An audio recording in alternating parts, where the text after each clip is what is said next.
Welcome to Majid science. आपका स्वागत है आपके अपने यूट्यूब चैनल माजिद साइंस में।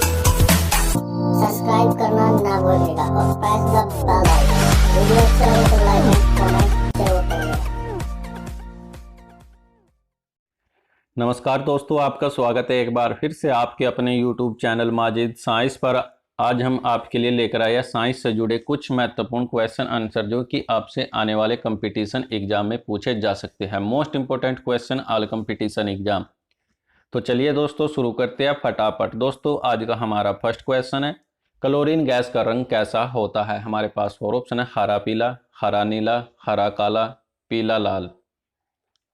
दोस्तों इसका ऑप्शन नंबर ए यानी हरा पीला। क्लोरीन गैस का रंग हरा पीला होता है और क्लोरीन गैस की खोज सन 1774 में सेले के द्वारा की गई थी। जब सेले हाइड्रोक्लोराइड और मैग्नीशियम ऑक्साइड की अभिक्रिया कर रहे थे तो इस गैस को प्राप्त किया था। इसलिए कहा जाता है कि क्लोरीन गैस की खोज सेले ने की थी, परंतु इसका नाम अन्य वैज्ञानिक ने दिया था। सेले के बाद सन 1810 में डेवी नामक वैज्ञानिक ने क्लोरीन की प्रकृति के बारे में अध्ययन किया और इस तत्व का पीले रंग होने के कारण इसे क्लोरीन नाम दिया गया था। यानी क्लोरीन नाम सन 1810 में डेवी नामक वैज्ञानिक ने दिया था, परंतु इसकी खोज की 1774 में सेले के द्वारा की गई थी। और यह हरे पीले रंग की एक गैस होती है जिसमें से तीखी गंध आती है। अब हम क्लोरीन के रासायनिक और भौतिक गुण भी जान लेते हैं। यह कमरे के ताप और वायुमंडलीय दाब पर हरित पीले रंग की एक गैस होती है जिसमें तिरोगंध आती है और यह सामान्य वायु से 2.5 गुना भारी होती है। यह गैस लगभग 34 डिग्री सेल्सियस पर द्रव में परिवर्तित हो जाती है। क्लोरीन गैस बहुत ही अधिक जहरीली होती है। यदि इसे हल्की सी मात्रा में सांस के अंदर ले लिया जाए तो इसे सर दर्द की समस्या होने लगती है। अगर अधिक मात्रा में सांस के द्वारा अंदर लिया जाता है तो इससे मनुष्य की मृत्यु भी हो जाती है। और यह गैस जल में बहुत अधिक विलय होती है। अगर इसके क्वथनांक की बात करें तो इसका क्वथनांक 239 केल्विन होता है, यानी यह इस ताप पर उबलती है।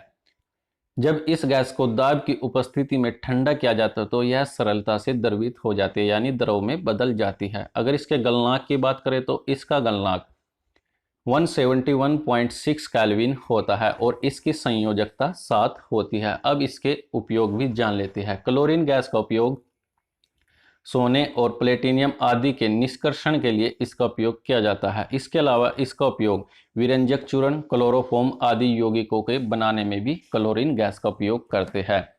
और क्लोरीन गैस का इस्तेमाल phosphine, Arshu gas, mustard gas आदि विषैली गैसों के निर्माण में भी क्लोरीन गैस का उपयोग किया जाता है।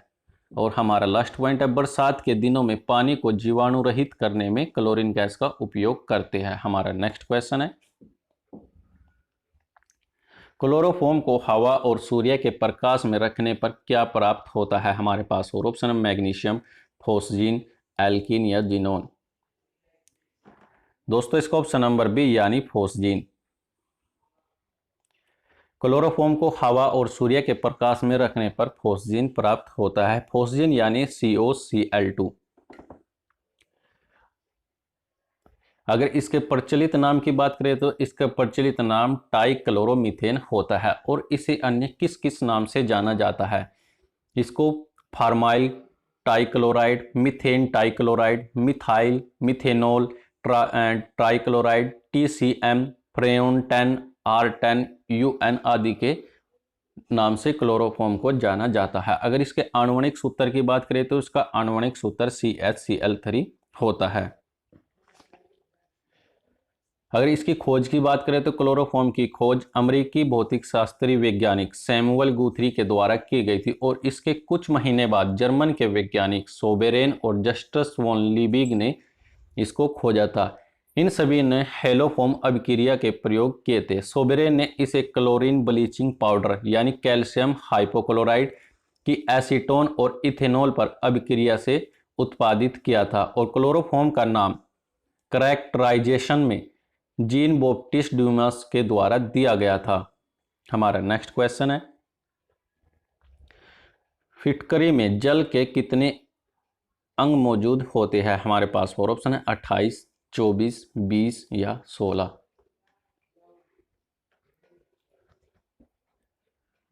दोस्तों इसका ऑप्शन नंबर बी यानी 24। फिटकरी में जल के अणु कितने मौजूद होती है? 24। और फिटकरी एक रंगीन क्रिस्टलीय पदार्थ होती है। साधारण फिटकरी का रासायनिक नाम पोटास एलम यानी KAlSO4 12H2 होता है।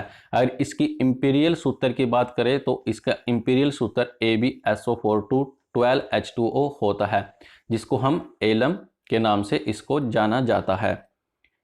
फिटकरी को अंग्रेजी में पोटेस एलम या फिर केवल एलम के नाम से भी फिटकरी को जाना जाता है। यह पोटेशियम सल्फेट और एल्यूमिनियम सल्फेट का द्वितीय लवण होता है। यह चतुर्फलकीय क्रिस्टल में क्रिस्टलीय जल के 24 अणु रहते हैं, इसलिए क्रिस्टल अत्यंत सरलता से बनते हैं।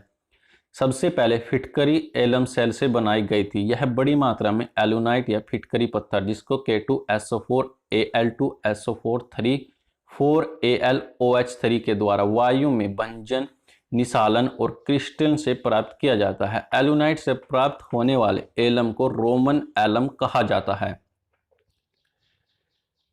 एल्यूमिनोफेरिक के विलयन पर पोटेशियम सल्फेट की क्रिया से फिटकरी बनाई जाती है। फेरिक ऑक्साइड के कारण इसका रंग गुलाबी होता है, यद्यपि विलय लोहा इसमें बिल्कुल भी नहीं होता या फिर केवल बहुत ही कम मात्रा में होता है। हमारा नेक्स्ट क्वेश्चन है, वाटर ग्लास के नाम से किसे जाना जाता है? हमारे पास 4 ऑप्शन है, अमोनिया, ट्रीटियम, सोडियम सिलिकेट या सैलोल। दोस्तों इसका ऑप्शन नंबर सी यानी सोडियम सिलिकेट को वाटर ग्लास के नाम से सोडियम सिलिकेट को जाना जाता है। सोडियम सिलिकेट यानी Na2SiO3, जिसका निर्माण रेत और सोडियम कार्बोनेट यानी सोडा ऐश को पिघलाकर किया जाता है, और इसका उपयोग डिटर्जेंट, सिलिका जेल, कार्डबोर्ड, कागज, टेक्सटाइल, पेंट्स आदि में इसका प्रयोग किया जाता है। हमारा नेक्स्ट क्वेश्चन है, टूथपेस्ट में प्रयुक्त होने वाले रसायन क्या कहलाते हैं? हमारे पास 4 ऑप्शन है, सैलोल, ठोस, हाइड्रोजन या श्वेत फास्फोरस।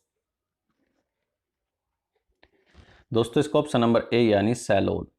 टूथपेस्ट में प्रयुक्त होने वाले रसायन आपके सैलोल कहलाते हैं। हमारा नेक्स्ट क्वेश्चन है, किस धातु को जीवन रक्षक धातु के नाम से जाना जाता है? हमारे पास 4 ऑप्शन है, प्लूटोनियम, रेडियम, हाइड्रोजन या गंधक। दोस्तों इसका ऑप्शन नंबर बी यानी रेडियम को जीवन रक्षक धातु के नाम से जाना जाता है, जबकि पारे को तिरव चंडी के नाम से जाना जाता है और पेट्रोल को तरल चांदी के नाम से जाना जाता है। यूरेनियम को हम आशा की धातु कहते हैं। भय की धातु प्लेटिनियम के कहा जाता है, और भविष्य की धातु की बात करें तो टाइटेनियम को भविष्य की धातु कहा जाता है। ब्लैक एश यानी काला राख किस धातु के कहते हैं? सोडियम कार्बोनेट को काली राख या फिर ब्लैक एश के नाम से जाना जाता है, और भविष्य का ईंधन हाइड्रोजन गैस को कहा जाता है। मानव द्वारा निर्मित धातु पोलिनियम को कहते हैं। किस धातु को नोबेल धातु कहते हैं? यानी जिंक को नोबेल धातु के नाम से जाना जाता है, और कृत्रिम रबड़ थाइकोल को कहते हैं। हमारा नेक्स्ट क्वेश्चन है, बिजली की चमक के दौरान वायुमंडल में उपस्थित नाइट्रोजन में ऑक्सीजन किस में परिवर्तित हो जाते हैं? हमारे पास 4 ऑप्शन है, नाइट्रोजन, नाइट्रोजन ऑक्साइड, नाइट्रोजन और हीलियम, नाइट्रोजन या फिर मैग्नीशियम। दोस्तों इसका ऑप्शन नंबर बी यानी नाइट्रोजन ऑक्साइड में बिजली की चमक के दौरान वायुमंडल में उपस्थित नाइट्रोजन में ऑक्सीजन यानी नाइट्रोजन ऑक्साइड में परिवर्तित हो जाते हैं। हमारा नेक्स्ट क्वेश्चन है, हड्डियों में फास्फोरस की कितनी मात्रा होती है? हमारे पास 4 ऑप्शन है, 10%, 8%, 5 या 3%। दोस्तों इसका ऑप्शन नंबर बी यानी 8%।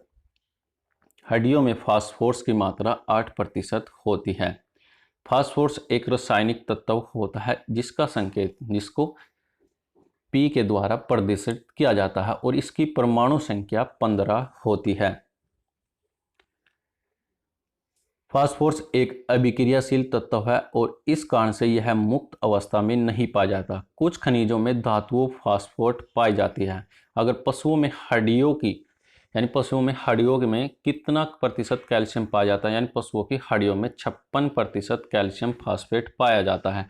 जंतु तथा पौधे के लिए यह एक अनिवार्य तत्व होता है। अगर इसकी खोज की बात करें तो इसकी खोज सन 1669 में हैम्बुर्ग के व्यापारिक हैनिंग ब्रांड के द्वारा फास्फोरस को खोजा गया था। हमारा नेक्स्ट क्वेश्चन है, हवा में ध्वनि का वेग किस तापमान पर अधिकतम होता है? हमारे पास 4 ऑप्शन है, 60 डिग्री सेल्सियस पर, 50 डिग्री पर, 45 या 30 डिग्री सेल्सियस पर।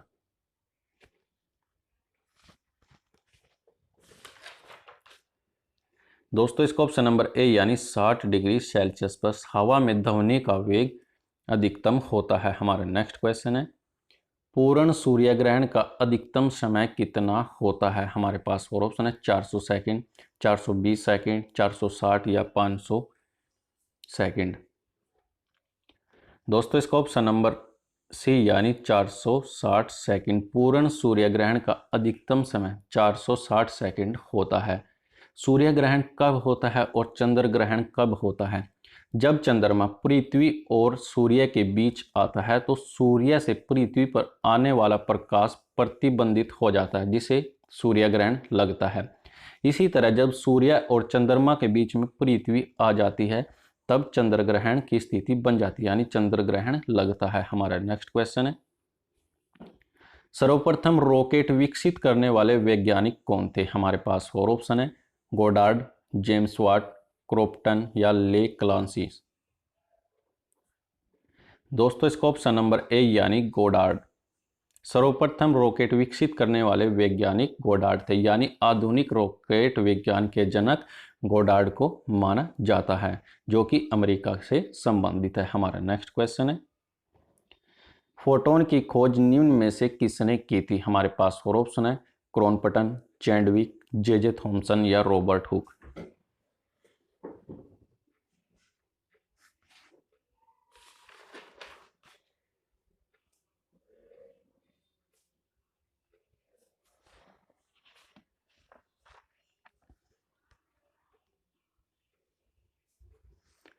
दोस्तों इसका ऑप्शन नंबर ए यानी क्रॉम्पटन। प्रोटॉन की खोज क्रॉम्पटन के द्वारा सन 1925 ईस्वी में की गई थी। हमारा नेक्स्ट क्वेश्चन है, नेपोस्कोप यंत्र का उपयोग निम्न में से किसके लिए किया जाता है? हमारे पास 4 ऑप्शन है, बादलों की दिशा मापने के लिए, बादलों की गति मापने के लिए, ए व बी दोनों के लिए, या बादलों की ऊंचाई मापने के लिए। दोस्तों इसका ऑप्शन नंबर सी यानी ए और बी दोनों के लिए, यानी बादलों की दिशा मापने के लिए और बादलों की गति मापने के लिए नेपोस्कोप यंत्र का प्रयोग किया जाता है। हमारा नेक्स्ट क्वेश्चन है, सूर्य ताप पर कितना प्रतिशत भाग जल वाष्प द्वारा सोख लिया जाता है? हमारे पास 4 ऑप्शन है, 11%, 15%, 8% या 18%।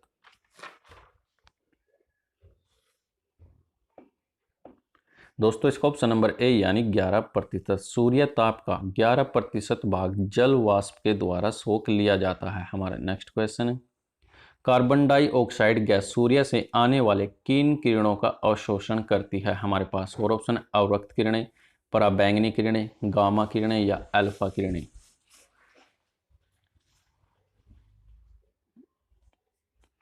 दोस्तों इसका ऑप्शन नंबर ए यानी अवरक्त किरणें।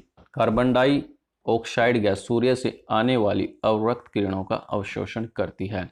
कार्बन डाइऑक्साइड एक रंगीन गंधहीन गैस होती है जो पृथ्वी पर जीवन के लिए अत्यंत आवश्यक होती है। धरती पर यह प्राकृतिक रूप में पाई जाती है। धरती के वायुमंडल में यह गैस आयतन के हिसाब से लगभग 0.03% पाई जाती है। कार्बन डाइऑक्साइड का निर्माण ऑक्सीजन के 2 परमाणु तथा कार्बन के 1 परमाणु से मिलकर होता है। सामान्य तापमान तथा दबाव पर यह गैसीय अवस्था में रहती है और वायुमंडल में यह गैस 0.03 से लेकर 0.04% तक पाई जाती है। परंतु मौसम में परिवर्तन होने के साथ वायु में इसकी सांद्रता भी थोड़ी परिवर्तित हो जाती है। यह एक ग्रीन हाउस गैस होती है जो कि सूर्य से आने वाली किरणों को यह पृथ्वी के धरातल पर पहुंचने देती है, परंतु पृथ्वी की गर्मी जब वापस अंतरिक्ष में जाना चाहती है तो यह उसको रोक लेती है। हमारा नेक्स्ट क्वेश्चन है, निम्न में से पैराशूट का आविष्कार किसने किया था? हमारे पास 4 ऑप्शन है, हेंस बेथे ने, जीन पीरे ने, चंद्र बोस ने या डेनिस गेगर ने। दोस्तों इसका ऑप्शन नंबर बी यानी जीन पियरे ने पैराशूट का आविष्कार किया था। हमारा नेक्स्ट क्वेश्चन है, द्रव ताप बढ़ने पर पृष्ठ तनाव पर क्या प्रभाव पड़ता है? हमारे पास 4 ऑप्शन है, बढ़ जाता है, कम हो जाता है, कोई प्रभाव नहीं पड़ता, पहले बढ़ता है या फिर घटता है। दोस्तों इसका ऑप्शन नंबर बी यानी कम हो जाता है। द्रव ताप बढ़ने पर पृष्ठ तनाव क्या होता है? कम हो जाता है। हमारा नेक्स्ट क्वेश्चन है, जल तथा कार्बन डाइऑक्साइड को कार्बोहाइड्रेट में निम्न में से कौन बदलता है? हमारे पास 4 ऑप्शन है, शैवाल, जल, ऑक्सीजन या कार्बन डाइऑक्साइड। दोस्तों इसका ऑप्शन नंबर ए यानी शैवाल। जल तथा कार्बन डाइऑक्साइड को कार्बोहाइड्रेट में शैवाल बदलता है। हमारा नेक्स्ट क्वेश्चन है, पॉजिट्रॉन की खोज कब की गई थी? हमारे पास 4 ऑप्शन 1935, 1942, 1932 या 1940 में। दोस्तों 1932 में यानी ऑप्शन नंबर सी। पॉजिट्रॉन की खोज सन 1932 में की गई थी और इसकी खोज एंडरसन के द्वारा की गई थी। हमारा नेक्स्ट क्वेश्चन है, निम्न में से किस में शीत रक्त पाया जाता है? हमारे पास 4 ऑप्शन है, मेंढक, छिपकली, मछली, ए व बी सी तीनों, यानी इन तीनों में शीत रक्त पाया जाता है।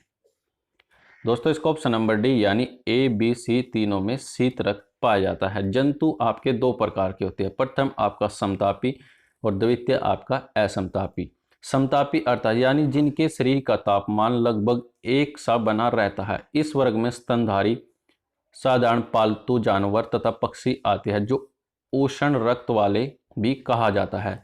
द्वितीय असमतापी यानी जिनके शरीर का ताप बाह्य वातावरण के अनुसार बदलता है।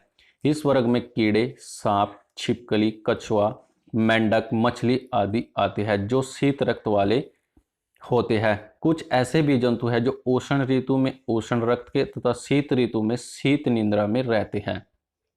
यानी आपके मेंढक, छिपकली और मछली तीनों के तीनों आपके शीत ऋतु यानी शीत रक्त पाया जाता है, यानी असमतापी होते हैं। हमारा नेक्स्ट क्वेश्चन है जो आप सभी के लिए है, कृपया कमेंट करके जरूर बताएगा, निम्न में से किसे वर्णांधता की खोज की थी? होनर ने, रिटर्न ने, न्यूक्लियस ने या बैग्सनी ने? दोस्तों कमेंट करके जरूर बताएगा कि वर्णांधता की खोज किसने की थी। फिलहाल के लिए दोस्तों आज के लिए इस वीडियो में इतना। यदि आपको यह वीडियो अच्छी लगी तो इस वीडियो को लाइक कीजिएगा, कमेंट कीजिएगा एंड सब्सक्राइब कीजिएगा माजिद साइंस को। वीडियो देखने के लिए आप सभी लोगों का धन्यवाद।